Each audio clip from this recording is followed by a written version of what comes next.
My dad died suddenly, and my mom's new husband moved in the next week, but I found proof he poisoned him. Dad collapsed in the kitchen on a Thursday morning while making his famous blueberry pancakes. One second he was flipping them with that stupid spatula shaped like a fish, humming some old Eagles song, and the next second he was on the floor convulsing.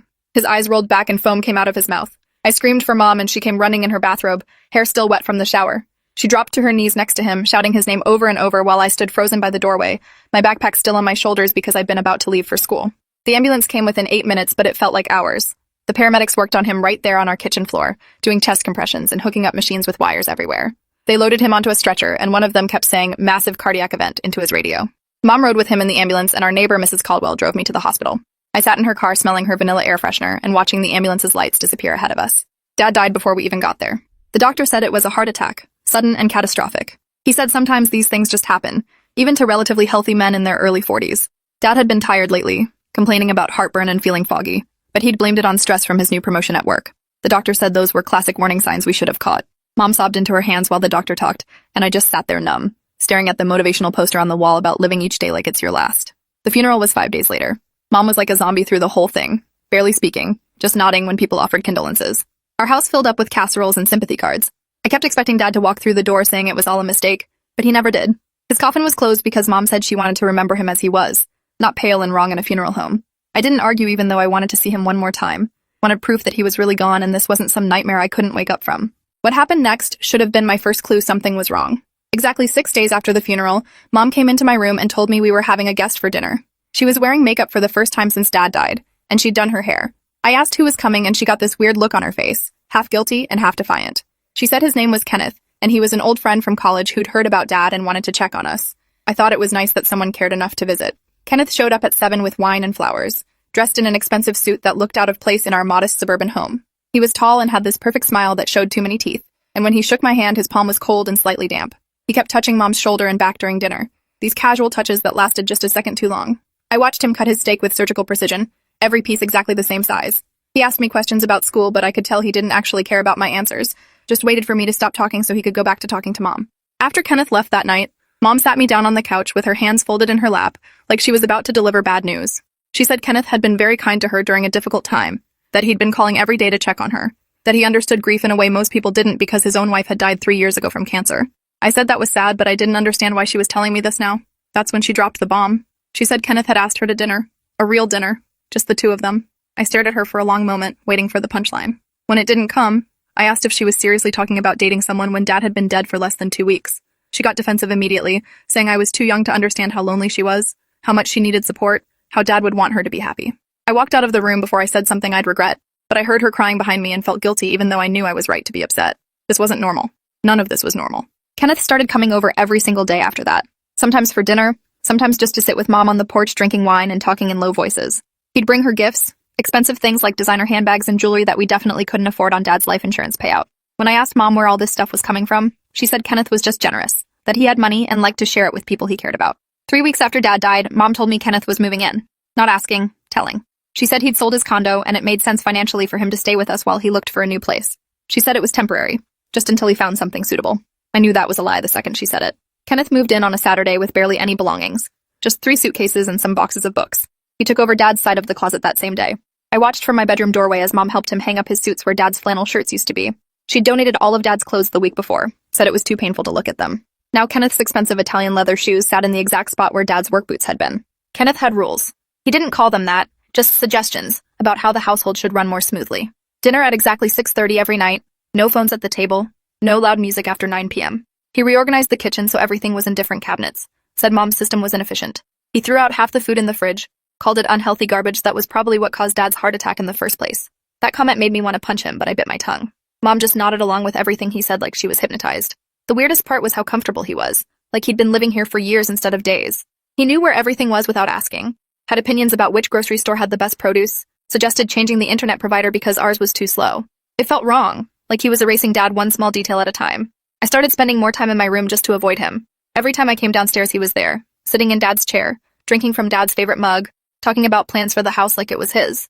Mom seemed happy though, or at least less sad, so I tried to keep my mouth shut for her sake. School became my escape. I'd leave early and come home late, claiming I had clubs or study groups when really I just sat in the library trying to forget that Kenneth was sleeping in my dad's bed.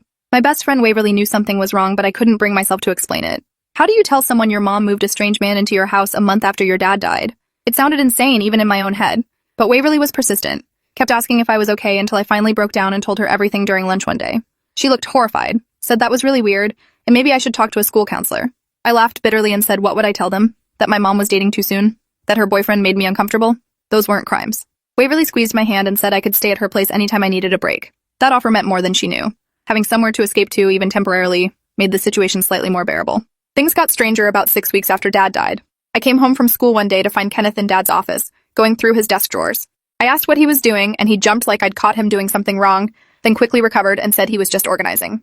Said Mom had asked him to clean out the office so she could turn it into a craft room. That was bullshit because Mom had never crafted anything in her life. But before I could call him on it, he pulled out a folder and handed it to me.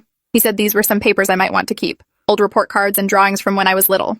His smile didn't reach his eyes as he watched me flip through them. I took the folder and left, but something about the interaction bothered me. Why was Kenneth going through Dad's things? What was he looking for? I decided to check the office myself the next day when he was at his mysterious job that he never talked about. I'd wait until he left the house and then search the desk to see what he'd been doing. The thought of touching Dad's things made my chest tight, but I needed to know what Kenneth was up to. The next morning, I faked being sick so I could stay home from school. Mom believed it immediately because I'd been so quiet and withdrawn lately. Probably thought I was finally processing grief. Kenneth left at 9:30 in his BMW, and Mom left 10 minutes later for her shift at the hospital where she worked as a nurse. I waited another 15 minutes to make sure they weren't coming back, then went straight to Dad's office. The room still smelled like his cologne even though it had been weeks. His coffee mug was still on the desk, long since cleaned but forever marked with a faint ring where he'd set it down 1,000 times. I started with the desk drawers Kenneth had been searching. Most of them were empty now, cleaned out, but in the very back of the bottom drawer I found something Kenneth had missed. A small leather journal, the kind Dad used to keep for work notes. I pulled it out and flipped it open. The entries were dated, starting about 4 months before he died. The first few pages were normal work stuff, meeting notes and project deadlines, but then the tone changed. Dad had written feeling strange lately, tired all the time, heartburn worse, and asked Kenneth about the supplement he recommended, says it should help with stress. My blood went cold. Kenneth had been giving Dad supplements? I kept reading. The entries got more concerning. Supplement making me feel worse? Kenneth says it's normal. Body adjusting to new vitamins. Can't think straight at work. And then, 3 weeks before Dad died, found empty bottle in trash, looked up the label online. Not a supplement. Some kind of heart medication? Why would Kenneth give me heart medication? And finally, the last entry, dated 2 days before Dad collapsed. Confronted Kenneth yesterday at coffee shop. He laughed it off, said I was reading the label wrong, but I know what I saw. Going to doctor tomorrow to get blood test, see what's in my system. Kenneth looked worried when I told him. Lauren doesn't believe me, says I'm being paranoid. Maybe I am, but something feels wrong. There were no more entries after that. Dad died before he could get that blood test. I sat on the floor of his office holding the journal with shaking hands, reading those last words over and over. Kenneth had been poisoning Dad. That's why the heart attack was so sudden. That's why Dad had been feeling sick for months. And Kenneth had known, had laughed when Dad confronted him. I took photos of every page with my phone, making sure the images were clear. Then I put the journal back exactly where I'd found it, deep in the drawer where Kenneth must have missed it during his search. My mind was racing, trying to figure out what to do with this information. I couldn't go to Mom. She was clearly under Kenneth's spell and wouldn't believe me. The police? What would I tell them? That I found a journal with unproven accusations about supplements? They'd say it wasn't evidence, just a sick man's paranoid delusions before a natural heart attack. I needed more proof, something concrete that would force people to take me seriously. I decided to start by searching Kenneth's things, see if I could find the bottle Dad had written about or anything else suspicious. Kenneth had moved into the guest room temporarily, said he didn't want to rush things with Mom even though they were clearly already together. His belongings were still mostly packed in those 3 suitcases. I felt gross going through someone else's stuff, but I kept thinking about Dad's journal entries, about how Kenneth had laughed when confronted. This man had killed my father and now he was sleeping in our house. I had to do something. Kenneth's suitcases were in the guest room closet, tucked behind winter coats. I pulled them out one at a time, listening for any sound of someone coming home. The first suitcase was just clothes, expensive button-downs, and perfectly creased slacks. The second had more clothes and some toiletries, fancy brands I'd never heard of. The third suitcase was locked. I tried to force it open, but the clasp was solid metal and wouldn't budge. I needed something to pick the lock, but I'd never done anything like that before.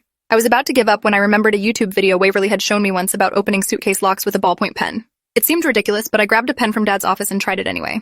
I jammed the pen into the zipper track and pushed hard, and to my shock, the zipper separated. The suitcase popped open. Inside I found a laptop, several folders full of documents, and a small box that rattled when I picked it up. I opened the box. Inside were at least 30 prescription pill bottles, all with different names on the labels. None of them said Kenneth. I took photos of every label, my hands shaking so badly some of the pictures came out blurry. These were medications prescribed to different people whose names I didn't recognize. Why would Kenneth have all these pills? I was shoving everything back into the suitcase when I heard a car door slam outside. My heart stopped. I zipped the suitcase closed, tried to force the broken zipper to look normal, and shoved it back in the closet.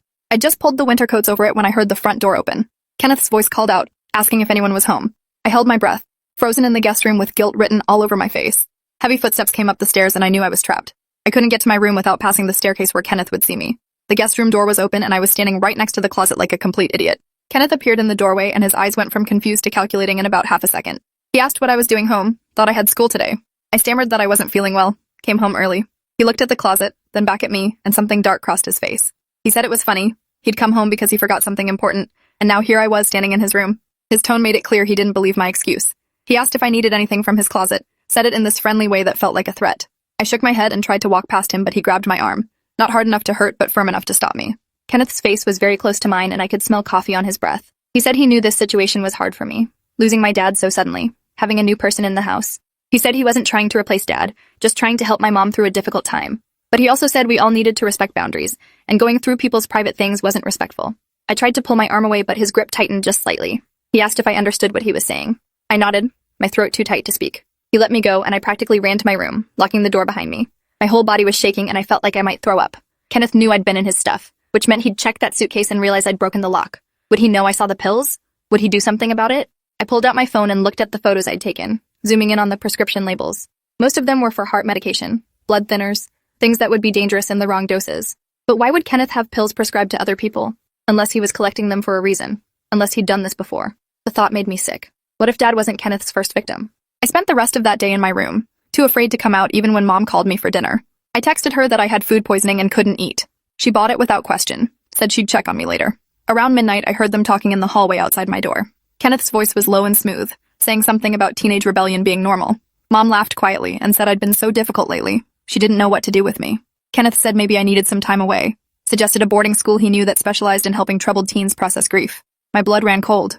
He was trying to get rid of me, send me away so I couldn't interfere. Mom actually seemed to be considering it, said maybe some structure would be good for me.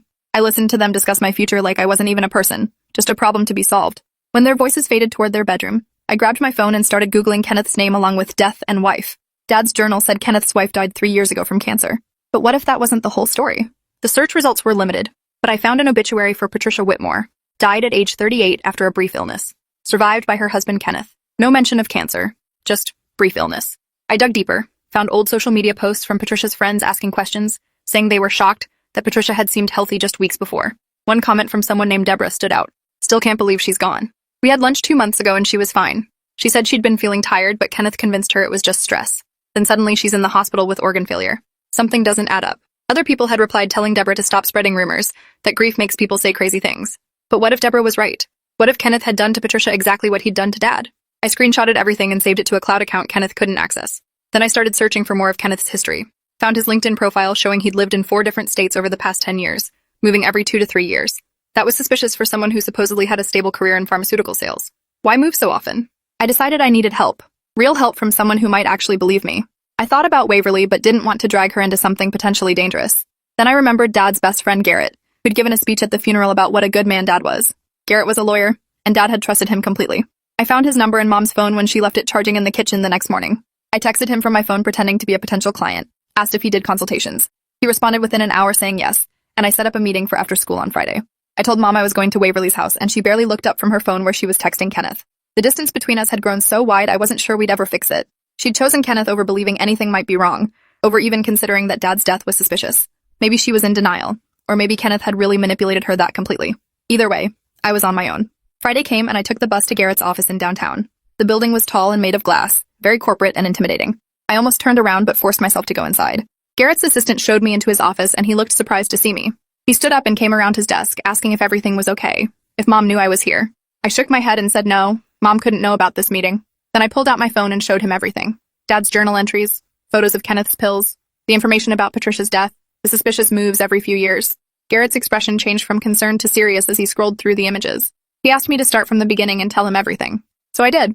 I told him about Kenneth moving in immediately, about going through Dad's office, about finding the journal.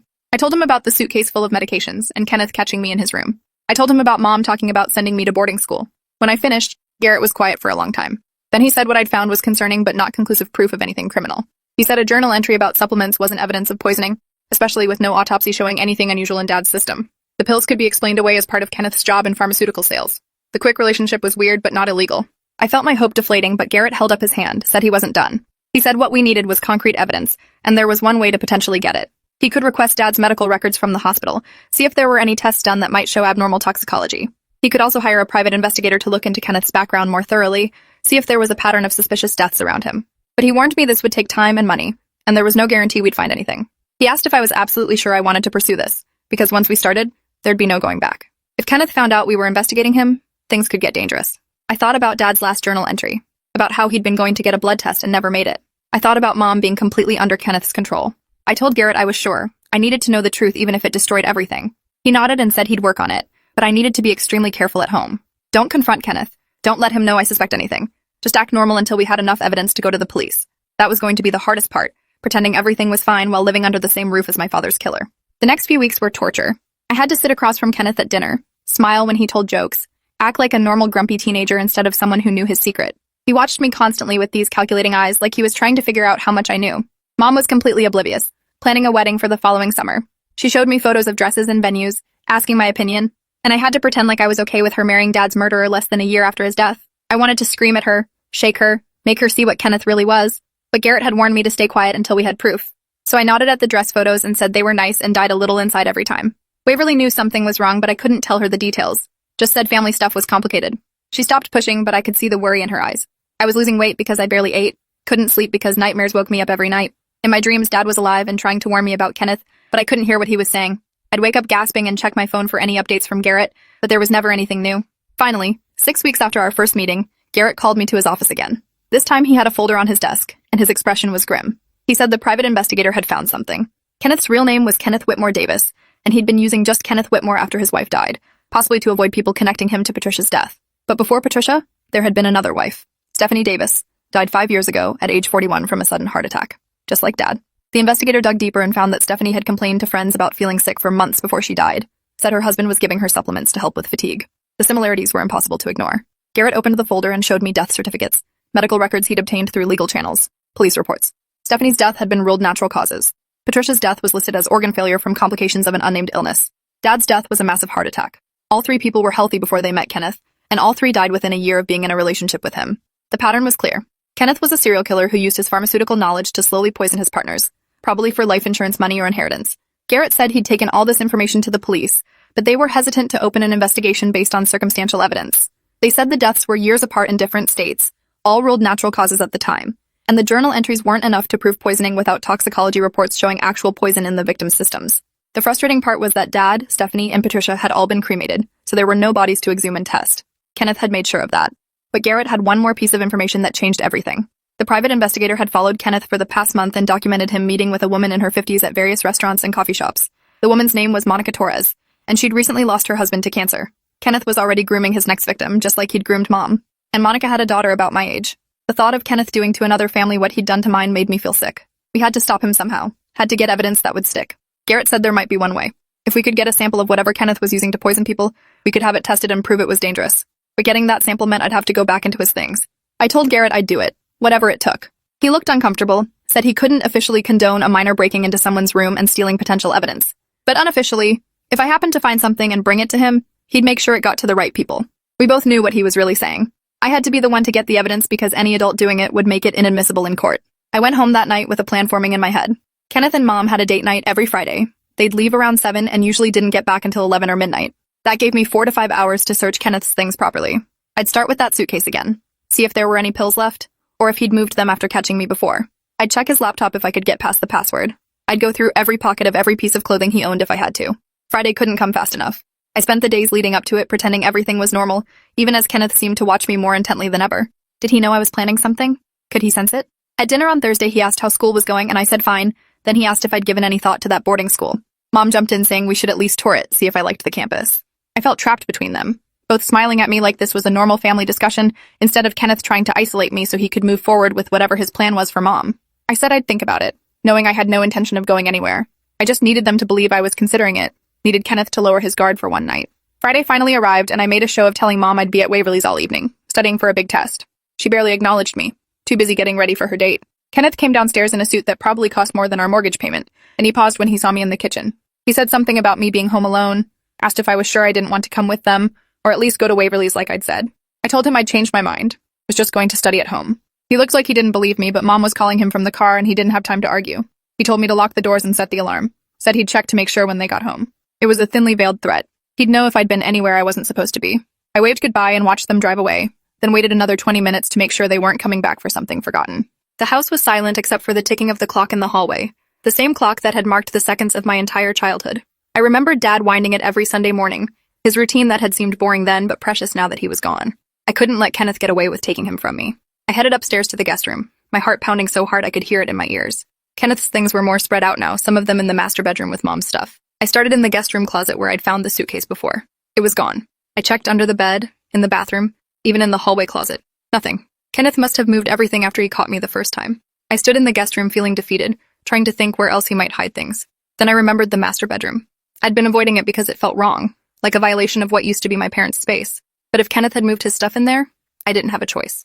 I walked down the hall to their room and pushed open the door. The space looked different now. Some of Mom's things cleared out to make room for Kenneth's. His suits hung in the closet next to her dresses. His cologne bottles sat on the dresser where Dad's photos used to be. I felt anger burning in my chest as I started searching. I went through every drawer, every pocket, every shoebox. I checked the bathroom cabinets and under the sink. I even looked in the vents, remembering a movie where someone hid something there. Nothing. Where would Kenneth keep his pills? They had to be somewhere accessible, somewhere he could get to them easily but Mom wouldn't accidentally find them. Then I remembered Kenneth was meticulous about his morning routine. He got up at exactly 6:30, went for a run, came back and showered, then had breakfast. He brought his gym bag upstairs with him every morning and took it back down every evening. I'd never seen what was in that bag. I ran back downstairs to the garage where Kenneth parked his BMW. The gym bag was in the trunk. I pulled it out and unzipped it, my hands shaking. Inside were gym clothes, a water bottle, running shoes, and a small leather toiletry case. I opened the case, and there they were. At least 20 pill bottles, all with different names, different dosages. But these weren't the same pills from before. These labels were newer, more recent prescriptions. I took photos of every single one, making sure the names and dates were visible. Then I noticed something else in the bag. A small notebook, similar to Dad's journal. I opened it and felt my stomach drop. Inside were entries dated over the past 3 months, written in Kenneth's neat handwriting. Lists of medications and dosages, notes about reactions and timings, and names. Dad's name, with notes about how long it took for the symptoms to present. Patricia's name with similar observations. Stephanie's name. And at the bottom of the most recent page, a new name I recognized immediately. Monica Torres.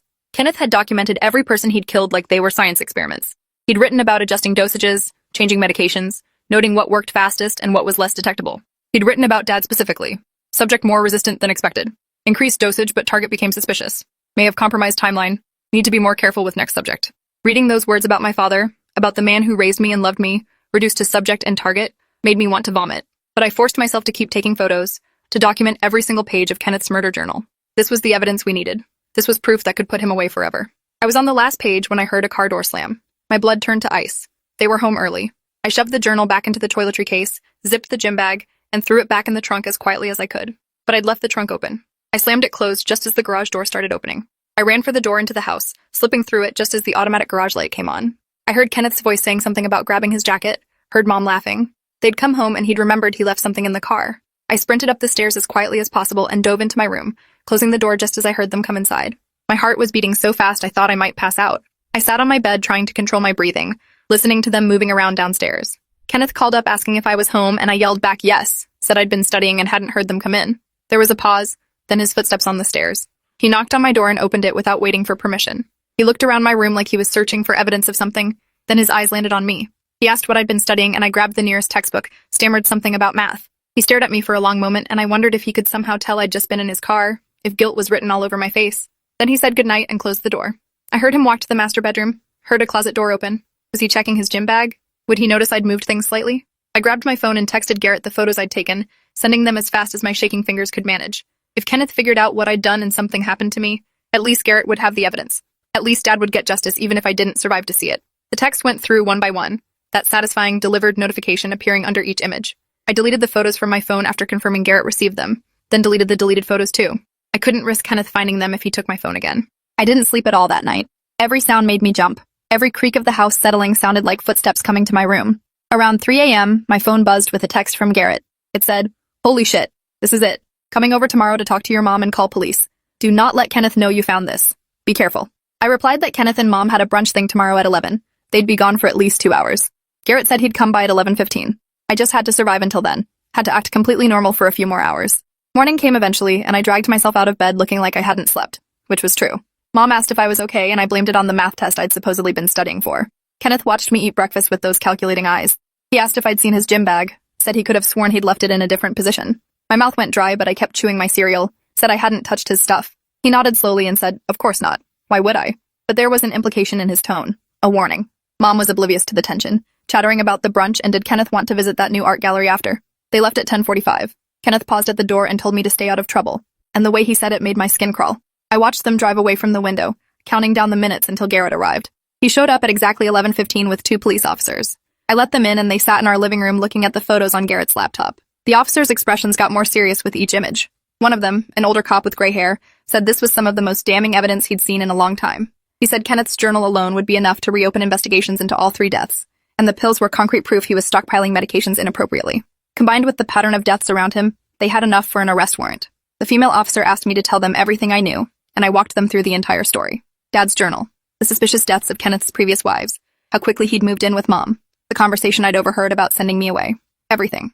They took notes and recorded my statement, and the male officer said I'd done an incredibly brave thing, but also an incredibly dangerous one. He said if Kenneth had caught me, I could have become his next victim. The thought made me feel sick, but it was worth it if it meant stopping him before he hurt Mom or Monica Torres. Garrett asked what happened next, and the officer said they needed to arrest Kenneth as soon as possible, before he had a chance to run. They asked if I knew where he was right now, and I gave them the address of the brunch place. They radioed for backup and told me to pack a bag, said I couldn't stay here alone in case Kenneth somehow got wind of the arrest and came back. Garrett said I could stay with him until things were sorted out. I was throwing clothes into a duffel bag when my phone rang. Mom's name flashed on the screen. My hands shook as I answered. She was screaming, hysterical, asking what I'd done and why police were arresting Kenneth at brunch in front of everyone. She said I was ruining her life, that Kenneth was a good man, and I was just a jealous teenager who couldn't accept Dad was gone. I tried to explain about the journal, about the evidence, but she wasn't listening. She just kept screaming until Kenneth's voice came through the phone, calm and cold. He said he knew I'd been in his things, said he'd underestimated me. He said I was smarter than he'd given me credit for, but not smart enough to know what I'd just done. He said Mom would never forgive me for this, that I'd destroyed our family. Then the line went dead. The officers said Kenneth was in custody, but Mom had refused to believe any of the accusations. She'd insisted on calling her lawyer to defend him. I felt hollow hearing that. Even with all the evidence, even with Kenneth's own words documenting his murders, Mom couldn't or wouldn't accept the truth. Maybe she was in too deep. Maybe Kenneth's manipulation had worked too well. Or maybe she just couldn't handle the reality that she'd brought Dad's killer into our home and almost married him. Garrett drove me to his house and his wife made up their guest room. She was kind and didn't ask too many questions, just said I could stay as long as I needed. That night, I finally slept. Really slept. For the first time in weeks. Kenneth was locked up and couldn't hurt anyone. The next few days were a media circus. Reporters camped outside our house trying to get comments from Mom. The story hit local news. Pharmaceutical sales manager arrested for triple homicide. Kenneth's face was plastered everywhere. That practiced smile of his looking sinister now that everyone knew what he'd done. Mom hired an expensive lawyer to defend him, paying with money from Dad's life insurance. The irony was sickening. She refused to talk to me, wouldn't answer my calls. Garrett said she'd filed for temporary custody of me, but he'd countered with evidence of her impaired judgment given the circumstances. The court agreed I should stay with Garrett's family until things settled. Kenneth's arraignment was televised. He pleaded not guilty, his lawyer arguing that the journal was creative writing and the pills were samples from his job. But then the prosecution presented their evidence. They'd exhumed Stephanie's body from a memorial garden where her ashes had been scattered and found trace amounts of medications that shouldn't have been there. They'd tracked down multiple people who'd received prescriptions for the pills in Kenneth's possession, people who'd reported them stolen. They interviewed Monica Torres, who confirmed Kenneth had been pursuing her and had given her vitamins to help with grief. She'd been taking them for 2 weeks and had started feeling sick. The vitamins tested positive for the same heart medications that killed Dad. The evidence was overwhelming. Kenneth's lawyer tried to negotiate a plea deal, but the prosecution wanted trial, wanted to make an example out of him. During the trial, which lasted 6 weeks, I had to testify. I sat in that witness box and told the jury everything about finding Dad's journal, about Kenneth's suspicious behavior, about the photos and notebook. Kenneth stared at me the whole time with this expression that was almost disappointed, like I'd let him down by figuring out his game. His lawyer tried to paint me as a troubled teen acting out against my mom's new relationship, but the physical evidence backed up everything I said. The jury deliberated for 3 hours, guilty on all 3 counts of murder. The courtroom erupted. I saw Monica Torres crying in relief, Patricia's family hugging each other. Stephanie's mother, who'd flown in from Arizona, actually thanked me afterward, said she'd known something was wrong but no one had believed her. Kenneth showed no emotion when they read the verdict, just stared straight ahead like this was all beneath him. The judge sentenced him to life without parole. Mom wasn't at the sentencing. I'd heard from Garrett that she'd moved to her sister's house in another state, couldn't face anyone after the truth came out. I felt sorry for her despite everything. She'd been a victim of Kenneth's manipulation too, even if she'd enabled him by refusing to see the signs. I went back to our house for the first time in 4 months after the trial ended. It felt like a museum, everything frozen exactly as it had been. Mom's coffee cup still on the counter, Dad's reading glasses on the table. I walked through the rooms and said goodbye to the life we'd had before Kenneth destroyed it. Garrett helped me pack up things I wanted to keep and arranged to sell the house. The money would go into a trust for my college fund. I couldn't live there anymore, not with so many bad memories. I moved in permanently with Garrett and his wife Simone, who'd petitioned to become my legal guardians. Mom signed over custody without contest. Maybe she felt guilty. Or maybe she just couldn't look at me without being reminded of how wrong she'd been. Either way, I was okay with it. I had a family that cared about me, even if it wasn't the one I'd been born into. Waverly's family sort of adopted me too, having me over for dinners and including me in their holidays. I'd lost my dad and essentially lost my mom, but I'd gained something else. The knowledge that I was strong enough to fight for the truth no matter how hard it was. Senior year came and went. I got accepted to college with scholarships. I visited Dad's grave every week and told him about my life, about how I'd gotten justice for him. Sometimes I felt like he could hear me, like he was proud. I hoped he was. Kenneth sent me a letter from prison about a year after his conviction. I almost threw it away without reading it, but morbid curiosity got the better of me. Inside was a single page where he admitted everything in clinical detail. He said he'd started with Stephanie because she'd inherited money from her parents, and he needed cash to invest in a business opportunity. It was so easy, just a few pills, and no one questioned a middle-aged woman having a heart attack. Patricia had been even easier because she'd been on so many medications already for anxiety. He'd just swapped out her prescriptions with ones that would cause organ failure over time. With Dad, he'd gotten sloppy because he was rushing, wanted to get the life insurance quickly to fund his next move. He said he'd been planning to kill Mom eventually too, after her life insurance matured. Said I'd saved her life by figuring things out when I did. He ended the letter by saying he didn't regret what he'd done, only that he'd gotten caught. Reading those words made me realize there was no redemption for someone like Kenneth. No humanity left in him.